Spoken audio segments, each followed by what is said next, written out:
Bonjour à tous, j'espère que vous allez bien. Aujourd'hui, nous allons parler des suivis de fabrication et plus particulièrement des plans de suivi.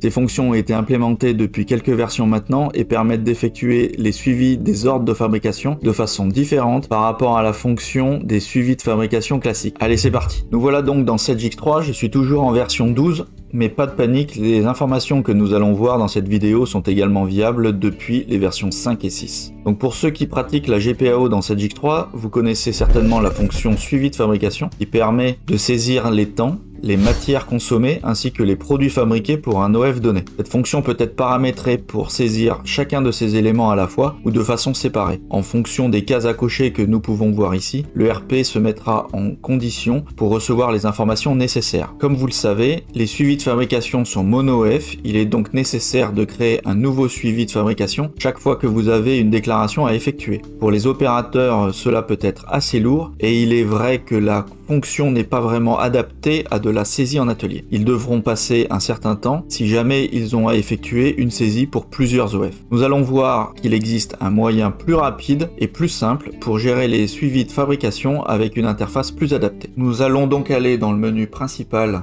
puis production, suivi de fabrication, et nous pouvons remarquer au-delà du suivi de fabrication qu'il existe le plan de suivi des temps, le plan de suivi des matières et le plan de production. Ce qui va nous intéresser dans un premier temps, c'est la fonction nommée plan de suivi des temps. Les plans de suivi sont des interfaces simplifiées de saisie ressemblant visuellement aux consultations. Les plans de suivi permettent de suivre plusieurs OF simultanément, d'indiquer un temps proratisé, de pouvoir ventiler des matières sur plusieurs OF si on le souhaite. Bref, suivant le contexte, il est possible de faire vraiment beaucoup de choses avec. Nous allons effectuer un exemple concret. On enregistre ici notre site. Nous n'allons pas mettre de matricule, nous allons indiquer ici la date de bornage de fin des OF. Donc nous allons borner du 1er janvier de l'année jusqu'au 1er février. Au niveau des filtres, nous allons indiquer non soldé. Alors bien entendu, un manager qui souhaiterait effectuer des modifications sur les opérations après coup, il peut effectivement sélectionner soldé pour aller modifier les valeurs que certains opérateurs auraient mis. Nous ici, nous allons indiquer donc, comme je disais, non soldé. Comme je suis un opérateur lié à un poste de charge spécifique, nous allons indiquer le poste qui m'incombe, ici lab 101,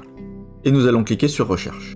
On peut voir apparaître l'ensemble des opérations associées au poste de charge indiqué sur une population d'OF assez importante. Dans la vraie vie, il se peut que vous ayez un lecteur scanner pour flasher un code barre ou un data matrix sur vos OF et que vos opérateurs pourraient effectuer un bornage plus précis sur des OF donnés. Ce que nous allons faire ici, nous allons indiquer le numéro du premier OF correspond à l'OF que je souhaite débuter pour effectuer ma saisie et le dernier OF, nous allons réeffectuer une recherche ici. On peut voir apparaître 3 opérations, 2 sur une opération 10 et une sur une opération 5. Moi, ce qui m'intéresse, c'est l'opération 10. Donc, je vais reborner sur l'opération 10 et je fais ma recherche. Voilà, donc en fonction des filtres que l'on indique en en-tête de la consultation, nous pouvons faire apparaître l'ensemble des opérations qui intéressent l'opérateur. À savoir que dans le bouton critères ici, il est possible d'enregistrer ces paramètres, ce qui veut dire que pour un opérateur qui aurait un accès individuel à SedgeX3 sur un poste de charge, dès qu'il lancerait la fonction, son poste de charge pourrait être indiqué et saisi automatiquement par le système. On peut voir également, on pourrait demander le numéro d'une commande client si votre OF est de type contre-marque. Comme je le disais tout à l'heure, plein de cas de figure sont possibles et la mise en œuvre est assez simple. On peut également sélectionner les critères de tri différents. Par défaut ici, c'est la date de réalisation prévue. On peut classer par OF. Donc à ce moment-là, on aura un ordre alphabétique des numéros des OF ou par article lancé ou par poste de charge. On revient au niveau de notre consultation. On peut s'apercevoir que le tableau est bien plus épuré que l'on l'a au niveau des suivis de fabrication classique. L'opérateur peut alors indiquer directement les quantités qu'il a réalisées totalement et les temps opérationnels. Alors on peut remarquer ici que j'ai mis 58. Au départ, on était sur 60. On voit que on est en temps minutes ici. Donc on a 9 minutes par opération. J'indique 58. Par défaut, il va déterminer un temps au prorata de la quantité. Je peux très bien laisser 60 et indiquer ici, par exemple, 8 minutes. Alors je suis dans la version 12, donc l'opérateur peut indiquer et générer automatiquement une non-conformité depuis une opération souhaitée. Bien entendu, on parle de non-conformité interne.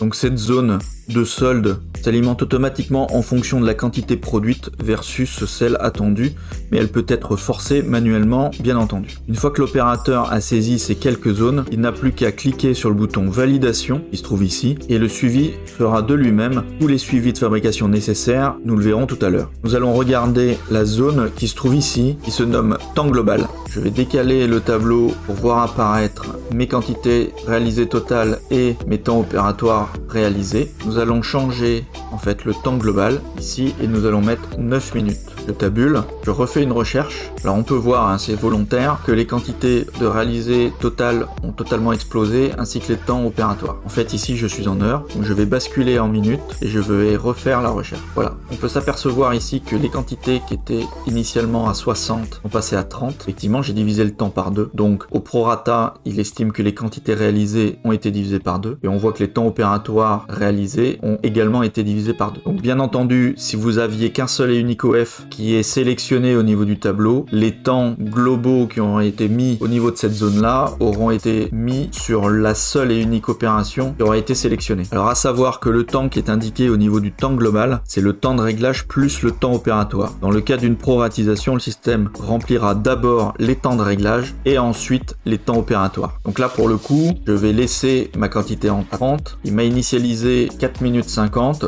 Je vais indiquer ici mon vrai temps de 6 minutes et je vais laisser 4 minutes 50 ici. Je vais peaufiner la quantité ici à 45 et je vais laisser mon 5 minutes. On peut voir donc que le temps global, qu'il soit renseigné ou non, dans tous les cas, l'opérateur a la possibilité de revenir manuellement sur chacun des éléments du suivi qu'il veut déterminer. Alors, bien entendu, hein, dans la vie courante, les actions se font très vite. On appelle, je résume, le numéro d'OF, le poste de charge. Éventuellement, si on avait indiqué le matricule au niveau des OF dans votre système, vous pouvez très bien indiquer le matricule de l'opérateur et à ce moment-là, on ne verra apparaître que les opérations qui sont associées à ce matricule-là. Enfin, tout un tas de scénarios sont possibles. Donc ainsi, la fonction répond à plusieurs cas de figure au final. Un déclaratif mono-opérateur, mono-opération, mono-opérateur, multi-opération, multi-opérateur, mono-opération et multi-opérateur, multi-opération, suivant les organisations. Nous allons finir par valider notre suivi. Le système nous demande si l'on souhaite valider la saisie, nous allons indiquer oui. La trace qui nous apparaît alors nous indique que les suivis de fabrication ont été faits et notamment les consommations matières. On le voit ici, suivi matière des OF avec le code article qui apparaît ici et les quantités qui ont été consommées. Dans le cas où mes opérations avaient été des étapes de production, alors le système aurait également fait la déclaration de production afin d'entrer le stock des produits fabriqués. Ainsi, si vos nomenclatures et gammes sont correctement paramétrées, le système peut simplement par le plan de suivi des temps effectuer les mouvements de stock associés. Alors nous allons revenir effectivement pour vous montrer une dernière chose. Si je refais une recherche ici, on peut s'apercevoir qu'effectivement le système a rechargé les opérations que nous avons saisies précédemment avec le reliquat des quantités réalisées ainsi que les temps opératoires qui restent par rapport aux théories. Au niveau du menu contextuel ici, nous avons la possibilité éventuellement de modifier la consommatière qui va être mise en œuvre par rapport à cette opération lorsque l'on fera les suivis. Voilà, cette vidéo est terminée. J'espère que cette fonction a pu vous éclairer sur la possibilité de rendre les suivis des OF plus simples pour les opérateurs, voire pour une équipe encadrante. On retiendra que les plans de suivi ont des interfaces utilisateurs pour générer les suivis de fabrication plus simplement et rapidement. On se retrouve dans une prochaine vidéo tuto sur cette X3.